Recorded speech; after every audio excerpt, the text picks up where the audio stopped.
The Secret Garden. Francis Hodgson Burnett. Previously on The Secret Garden. Left alone in the quiet manor, Mary Lennox wandered out into the winter gardens. She found only walls, empty paths, and silence until a robin appeared.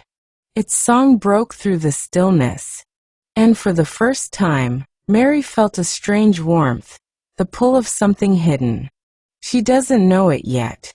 But the robin has begun to lead her toward the secret that waits behind the wall. She walked back into the first kitchen garden she had entered and found the old man digging there. She went and stood beside him, and watched him a few moments in her cold little way. He took no notice of her, and so at last she spoke to him. "I have been into the other gardens," she said. "There was nothing to prevent thee," he answered crustily. "I went into the orchard." "There was no dog at teach door to bite thee," he answered. "There was no door there into the other garden," said Mary. "What garden?" he said in a rough voice, stopping his digging for a moment. "The one on the other side of the wall," answered Mistress Mary. "There are trees there, I saw the tops of them. A bird with a red breast was sitting on one of them and he sang." To her surprise, the surly old weather-beaten face actually changed its expression. A slow smile spread over it, and the gardener looked quite different. It made her think that it was curious how much nicer a person looked when he smiled. She had not thought of it before. He turned about to the orchard side of his garden, and began to whistle a low, soft whistle. She could not understand how such a surly man could make such a coaxing sound. Almost the next moment a wonderful thing happened. She heard a soft little rushing flight through the air, and it was the bird with the red breast flying to them. And he actually alighted on the big clod of earth quite near to the gardener's foot. "Here he is," chuckled the old man. And then he spoke to the bird as if he were speaking to a child. "Where has thee been, the cheeky little beggar?" he said. "I've not seen thee before today. Has thee begun the courtin' this early in tea season? Thou art too forrad." The bird put his tiny head on one side and looked up at him with his soft bright eye, which was like a black dewdrop. He seemed quite familiar and not the least afraid. He hopped about and pecked the earth briskly, looking for seeds and insects.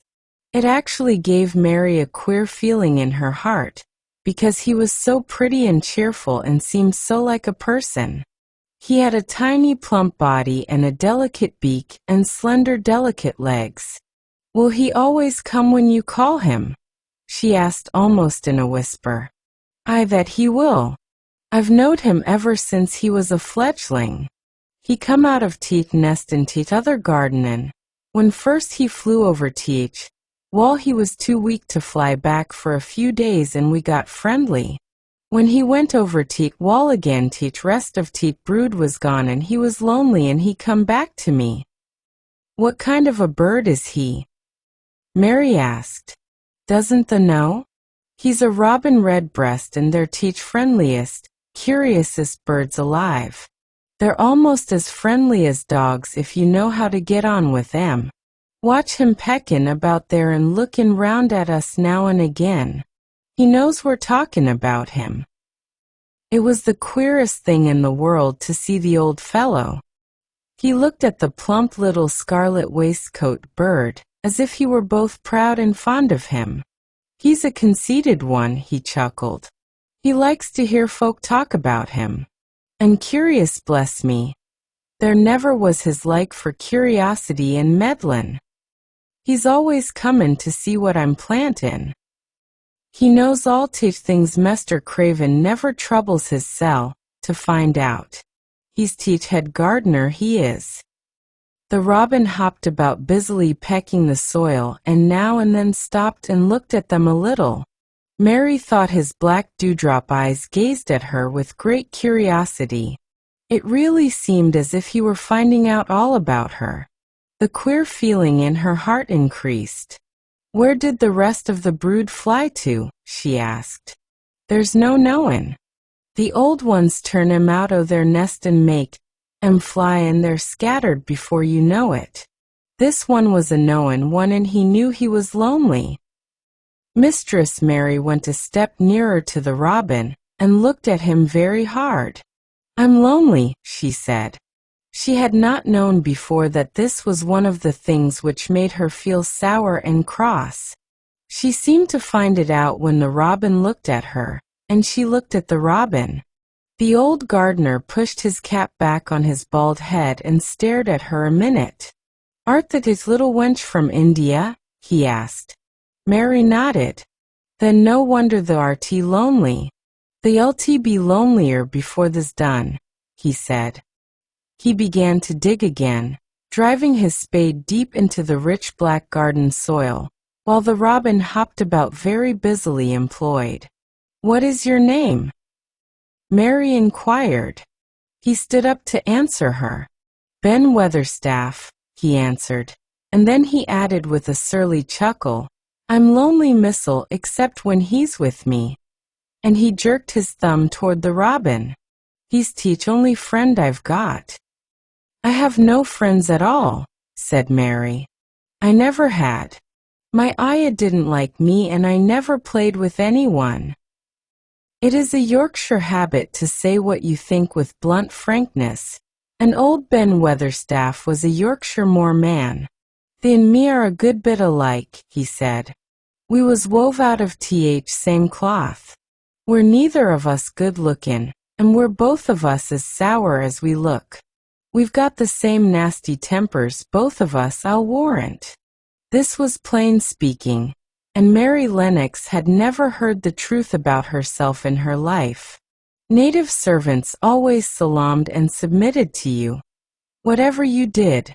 She had never thought much about her looks, but she wondered if she was as unattractive as Ben Weatherstaff, and she also wondered if she looked as sour as he had looked before the robin came.